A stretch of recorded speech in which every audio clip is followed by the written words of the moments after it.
नमस्कार, स्वागत एक बार फिर आपका EN हिंदी पर। आज है 3 जून 2021 और हिमाचल प्रदेश की आज की सबसे बड़ी खबरें हम आपके लिए लेकर आए हैं। पेश है आज की सबसे बड़ी खबरें।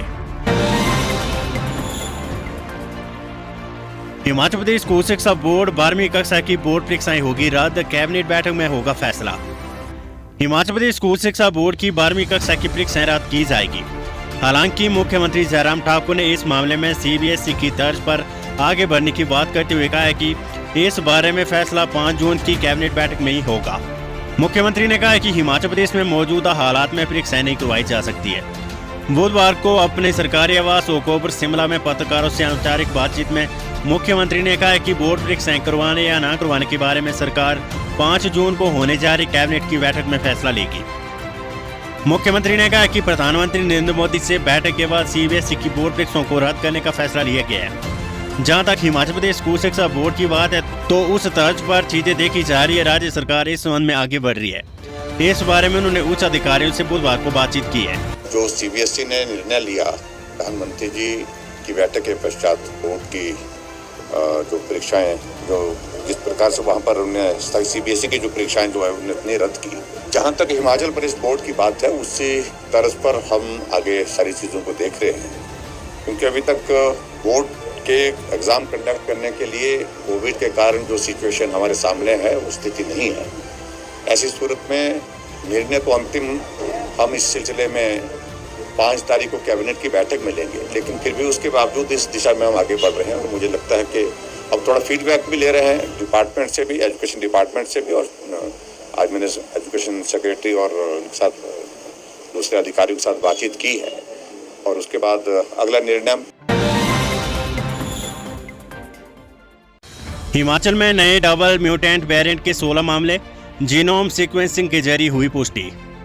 हिमाचल प्रदेश में भी कोरोना के डबल म्यूटेंट वेरिएंट के 16 मामले सामने आए हैं। जीनोम सीक्वेंसिंग के जरिए इसकी पुष्टि की गई है। हिमाचल प्रदेश नेशनल स्वास्थ्य मिशन के अनुसार राज्य ने अब तक जीनोम सीक्वेंसिंग के लिए विशेष निगरानी में 876 सैंपल दिल्ली भेजे थे, जिनमें से 144 की रिपोर्ट आ चुकी है। इनमें से 46 में किसी भी तरह का कोरोना म्यूटेंट नहीं पाया गया है, जबकि 40 सैंपलों की रिपोर्ट में UK वेरिएंट की पुष्टि हुई है। इसके अलावा 16 में डबल म्यूटेंट की पुष्टि हुई है। एक सैंपल फेल हुआ। हिमाचल प्रदेश राष्ट्रीय स्वास्थ्य मिशन के निदेशक डॉक्टर निपुल जिंदल ने इसकी पुष्टि की है। उन्होंने कहा है कि कोरोना के डबल म्यूटेंट को लेकर CMO को अलर्ट किया गया है। राज्य सरकार शेष के सैंपलों की रिपोर्ट के लिए लगातार NCDC अधिकारियों के संपर्क में। पिछले साल से कोविड-19 वायरस में म्यूटेशन देखने को मिला है। ये वायरस अपना रूप बदल रहा है। इसको देखते हुए विभिन्न राज्यों में 10 क्षेत्रीय जीनोम सीक्वेंसिंग प्रयोगशालाएं स्थापित की गई है, ताकि कोरोना के वेरिएंट की स्टडी की जा सके। हिमाचल के लिए NCDC दिल्ली को क्षेत्रीय जीनोम सीक्वेंसिंग प्रयोगशाला के तौर पर टैग किया गया है। सरकारी नौकरी। हिमाचल प्रदेश में जल्द भरे जाएंगे वन रक्षकों के 311 पद। वन मंत्री राकेश पठानिया ने बुधवार को वर्चुअल माध्यम से वन विभाग की समीक्षा बैठक की अध्यक्षता की। इस बैठक में विभाग के शोध एवं प्रशिक्षण प्रभार, सुंदरनगर के अतिरिक्त वन वृत्त, मंडी, कुल्लू और ग्रेट हिमालयन नेशनल पार्क के कार्यों की प्रगति पर चर्चा की गई। उन्होंने कहा कि इस समय कोरोना महामारी के कारण वन रक्षकों की भर्ती बाधित हुई है। महामारी का दौर समाप्त होती वन रक्षकों के 311 पदों पर भर्ती की जाएगी। उन्होंने कहा कि अन्य पदों पर भी कर्मचारियों की भर्ती के मामले को मुख्यमंत्री के समक्ष उठाकर जल्द ही भरा जाएगा। वन मंत्री ने कहा कि हिमाचल प्रदेश एक पहाड़ी राज्य और यहाँ वन विभाग की महत्वपूर्ण भूमिका रहती है। उन्होंने विभाग के अधिकारियों को वनों के संरक्षण और विकास के लिए एक टीम के रूप में कार्य करने को कहा है। इस अवसर पर वन विभाग की ओर से क्रियान्वित की जा रही एक बूटा बेटी के नाम सामुदायिक वन संवर्धन योजना, विद्यार्थी वन मित्र योजना और विशेष रूप से पर्वत धारा योजना पर विस्तृत चर्चा की गई है। और अब आज की कोरोना वायरस अपडेट। हिमाचल में 27 और कोरोना संक्रमितों की मौत, 717 नए पॉजिटिव मामले, सक्रिय केस 12,000 से कम। हिमाचल प्रदेश में बुधवार को 27 और कोरोना पॉजिटिव मरीजों की मौत हो गई है। कांगड़ा जिले में सबसे ज्यादा 14, हमीरपुर 4, मंडी 3, चंबा 2, जबकि कुल्लू, शिमला, किन्नौर और सिरमौर जिले में एक संक्रमित ने दम तोड़ा है। उधर बुधवार को प्रदेश में कोरोना के 717 नए मामले आए। कांगड़ा जिले में 229, मंडी 99, शिमला 97, ऊना 46, सोलन 64, हमीरपुर 56, बिलासपुर 31, कुल्लू 40, किन्नौर 27, सिरमौर 22 और लाहौल स्पीति में 8 नए मामले आए। कोरोना के नए मामलों में कमी दर्ज की गई है। बीते 24 घंटों के दौरान 1292 लोगों ने कोरोना को मात दी है।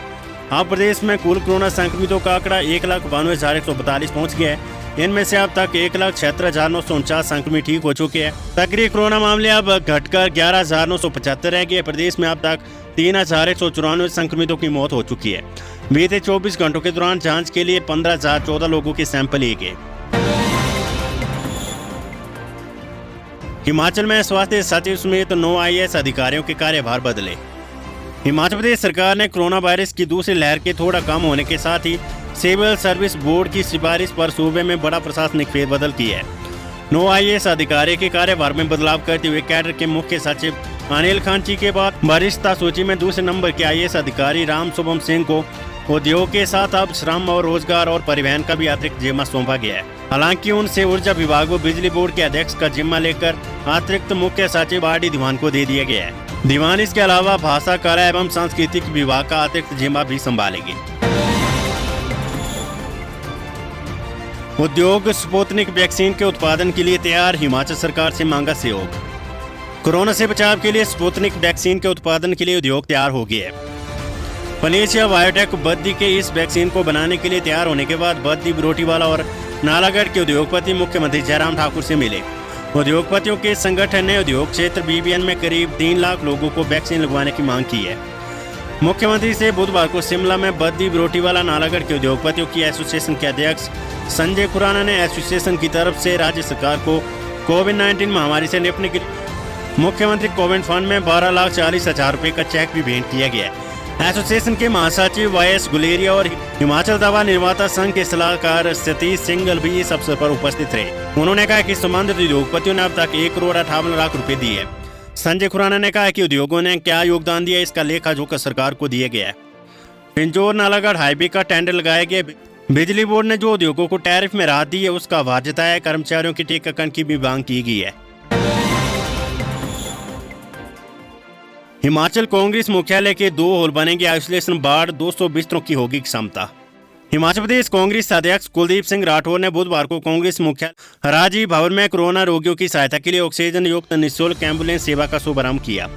ये एम्बुलेंस 24 घंटे राजीव भवन परिसर में उपलब्ध रहेगी।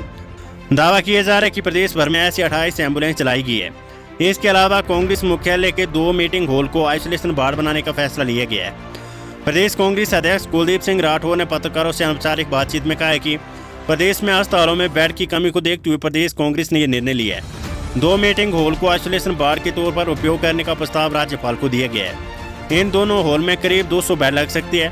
अगर सरकार उनके इस प्रस्ताव को स्वीकार करती है तो कांग्रेस यहाँ आइसोलेट कोरोना मरीजों को निःशुल्क पौष्टिक खाने की व्यवस्था भी करेगी। उन्होंने कहा कि राजीव भवन कोविड अस्पताल के नजदीक होने व कार्ड रोड से जुड़े होने के कारण कोविड प्रभावित लोगों को बहुत उपयोगी सिद्ध हो सकता है। इस बारे में उपायुक्त और CMO को भी सूचित किया गया है। गरीबों को राशन से लेकर उन्हें अस्पताल लाने तक कांग्रेस हर संभव सहायता कर रही है। राठौर ने कहा कि प्रदेश में कोरोना राहत कार्यों के प्रभारी पूर्व मंत्री GS बाली के नेतृत्व में ब्लॉक स्तर तक कोविड राहत किट का वितरण किया जा रहा है। पार्टी के सभी विधायक, पूर्व विधायक, जिला अध्यक्ष, ब्लॉक अध्यक्ष अपने क्षेत्र में इन राहत कार्यों में लोगों की सेवाएं में जुटे हैं। 36,000 आंगनबाड़ी कार्यकर्ता और सहायकों का बड़ा मानदेय, सरकार ने जारी किए निर्देश। हिमाचल प्रदेश सरकार ने मुख्यमंत्री की बजट घोषणाओं को लागू करते हुए प्रदेश की करीब 36,000 आंगनबाड़ी कार्यकर्ताओं, सहायकों और मिनी आंगनबाड़ी वर्करों के मानदेय में बढ़ोतरी करने के निर्देश जारी कर दिए। आंगनबाड़ी वर्करों को अब प्रति माह 7,300 रुपये, सहायकों को 3,800 रुपये और मिनी आंगनबाड़ी वर्करों को 5,200 रुपये मानदेय मिलेगा। 1 अप्रैल 2021 से बढ़ा हुआ मानदेय जारी कर दिया जाएगा। महिला एवं बाल विकास निदेशालय ने इस बाबत लिखित निर्देश जारी कर दिए। आंगनबाड़ी कार्यकर्ताओं के मानदेय में मुख्यमंत्री ने प्रति माह 500 रुपये, सहायकों और मिनी आंगनबाड़ी वर्करों के मानदेय 300 रुपये प्रति माह की बढ़ोतरी करने की घोषणा की थी। एक दिन में 250 से अधिक कोरोना टेस्ट लिए तो मिलेंगे 11,500 रुपये, सरकार ने लिया फैसला। कोरोना को लेकर रैपिड एंटीजन टेस्टिंग बढ़ाने पर हिमाचल प्रदेश सरकार स्वास्थ्य उपकेंद्र दल को प्रोत्साहन राशि प्रदान करेगी। 250 से अधिक टेस्ट करने पर स्वास्थ्य उपकेंद्र के दल को अधिकतम 11,500 रुपये प्रति माह प्रोत्साहन राशि प्रदान की जाएगी। ये राशि अधिसूचित सूची में क्षेत्र के सामुदायिक स्वास्थ्य अधिकारी, ANM, MPW और आशा कार्यकर्ताओं में वितरित की जाएगी। इस प्रोत्साहन को प्राप्त करने के बाद हेल्थ वेलनेस सेंटर, स्वास्थ्य उपकेंद्र व हेल्थ वेलनेस सेंटर प्राथमिक स्वास्थ्य केंद्रों को कोविड-19 सीसी पोर्टल पर प्रोत्साहन को सत्यापन करने के बाद कलेक्शन सेंटर के रूप में नामित किया जाएगा। इसके अतिरिक्त टेली परामर्श की संख्या, ओपीडी में वृद्धि, दैनिक व मासिक रिपोर्टिंग व डीवीडीएमएस पोर्टल के उपयोग को भी प्रोत्साहन राशि प्रदान करने के लिए आधार बनाया जाएगा। कोविड के कारण कुछ लोगों की घर पर मृत्यु दर्ज की गई है। इनमें कुछ मरीज ऐसे थे जिन्हें या तो कोविड पॉजिटिव पाया गया था या उन्हें होम आइसोलेशन में रखा गया था, जबकि कुछ मरीज ऐसे थे जिन्होंने कोविड के लक्षणों की अनदेखी की और उनकी मृत्यु होने पर उनके कोविड होने का पता चला।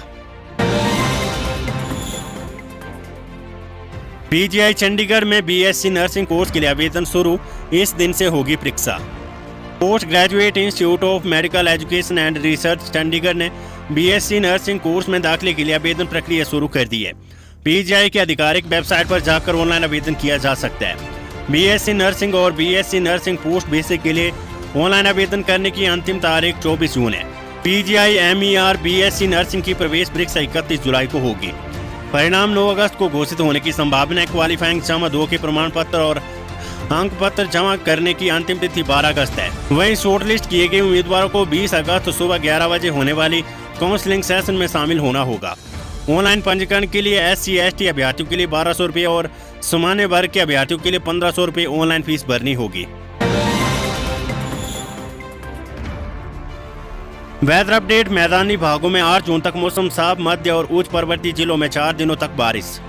हिमाचल प्रदेश के निचले व मैदानी भागों में 8 जून तक मौसम के साफ रहने का पूर्वानुमान है। मौसम विज्ञान केंद्र शिमला के अनुसार राज्य के मध्य पर्वतीय भागों में 2 से 5 जून तक बारिश व बादल के आसार है।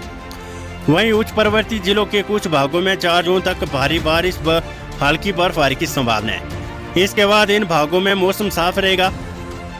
प्रदेश के कांगड़ा, मंडी, शिमला और सिरमौर जिले के कुछ भागों में आधड़ आकाशीय बिजली का येलो अलर्ट जारी किया गया है। बता दें कि बीते दिनों में प्रदेश में बिगड़े मौसम से पलाम, चेरी, सकरपारा, खुमानी का उड़ान रोकी है। ऊपरी शिमला में सोमवार को ओलावृष्टि से सेब की फसल को कई जगह नुकसान हुआ था। कोरोना की तीसरी लहर की आशंका के बीच हिमाचल में होगा बीमार बच्चों का सर्वे। हिमाचल सरकार कोरोना की तीसरी लहर की आशंका को देखते हुए प्रदेश में बीमार बच्चों का सर्वे करवाने की तैयारी कर रही है। डॉक्टरों की टीम लोगों के घर घर जाकर सर्वे करेगी। साधारण बीमारी का इलाज मौके पर किया जाएगा, जबकि गंभीर बीमारी से पीड़ित बच्चों को अस्पतालों में शिफ्ट किया जाएगा। स्वास्थ्य सचिव अमिताभ अवस्थी ने बताया कि सर्वे में बीमार बच्चों की पहचान की जाएगी। कोरोना की संभावित तीसरी लहर के चलते डॉक्टरों की टीम लोगों के घर घर जाकर बीमार बच्चों का इलाज करेगी। सभी CMO को डॉक्टरों की टीमें तैयार करने के निर्देश दिए गए हैं। उल्लेखनीय कि प्रदेश में कोरोना की दूसरी लहर कहर बनकर बरपी है। दूसरी लहर में 2000 से अधिक लोगों की मौत हुई, जबकि हजारों लोग वायरस की चपेट में आ चुके हैं। इसको ध्यान में रखते हुए सरकार ने तीसरी संभावित लहर से निपटने की तैयारियां शुरू की है। इस लहर को ज्यादा खतरनाक माना जा रहा है। ये बीमारी 2 से 17 साल के बच्चों को ज्यादा प्रभावित कर सकती है। स्वास्थ्य विभाग ने मेडिकल कॉलेजों के प्रिंसिपलों, वरिष्ठ चिकित्सा अधीक्षकों और मुख्य चिकित्सा अधिकारियों को अस्पतालों में बच्चों के लिए वार्ड बनाने, न्यू बोर्न बेबी वार्ड और हार्वेस्टर को ऑक्सीजन सुविधा से लैस करने के निर्देश दिए हैं। राहत। गैर शिक्षकों की भर्ती जल्द करवा सकता है HPU शिमला। हिमाचल प्रदेश विश्वविद्यालय से भर्ती का इंतजार कर रहे हजारों युवाओं का इंतजार जल्द समाप्त हो सकता है। हिमाचल प्रदेश विश्वविद्यालय 274 पदों को भरने की प्रक्रिया जल्द शुरू करने की तैयारी कर रहा है। पहले विश्वविद्यालय प्रशासन की लीड लतीफी और उसके बाद कोरोना महामारी के कारण ग्रुप B, C और D श्रेणी के इन पदों को भरने की प्रक्रिया लटकी हुई है। इन पदों के लिए मांगे गए आवेदनों की छटनी की प्रक्रिया पूरे करने के साथ ही भर्ती परीक्षा करवाने और मेरिट तैयार करने का कार्य कुछ किया जा चुका और कुछ शेष बाकी है। अब विश्वविद्यालय प्रशासन कोरोना से बने हालात के सामान्य होने का इंतजार कर रहा है। शिक्षक भर्ती के शेष बचे पदों के साक्षात्कार जल्द शुरू करने का फैसला पहले ही ले चुका है। इसके साथ ही अब जल्द गैर शिक्षकों के 274 पदों को भरने की शुरू करने की भी तैयारियां की जा रही है। कोरोना कर्फ्यू में मास्क नहीं पहनने पर 11,774 लोगों के चालान। हिमाचल प्रदेश में कोरोना महामारी की रोकथाम के लिए 7 मई से लगाए गए कोरोना कर्फ्यू के दौरान मास्क पहनने में लापरवाही बरतने वाले 11,774 लोगों के चालान किए गए हैं। इस दौरान दिशा निर्देशों का पालन न करने वाले लोगों से 69.66 लाख रुपए का जुर्माना भी वसूला गया है। पुलिस मुख्यालय के प्रवक्ता ने बताया कि कोरोना के प्रावधानों को पुलिस विभाग की ओर से सख्ती से लागू किया जा रहा है। इसी क्रम में बाजार में कर्फ्यू का उल्लंघन करने पर कुल 1093 चालान किए गए हैं। उल्लंघनकर्ताओं से कुल 12,54,000 रुपए का जुर्माना भी वसूला गया है। साथ ही 44 अभियोग भी पंजीकृत किए गए हैं। यातायात के दौरान प्रावधानों का उल्लंघन करने पर 485 गाड़ियों के चालान पर कुल 4,92,000 रुपए का जुर्माना वसूला गया है। 6 अभियोग पंजीकृत किए गए। शादियों में निर्धारित सीमा से अधिक लोगों के इकट्ठा होने के उल्लंघन में पुलिस ने 44 चालान किए। कुल 1.87 लाख रुपए का जुर्माना लगाया गया है।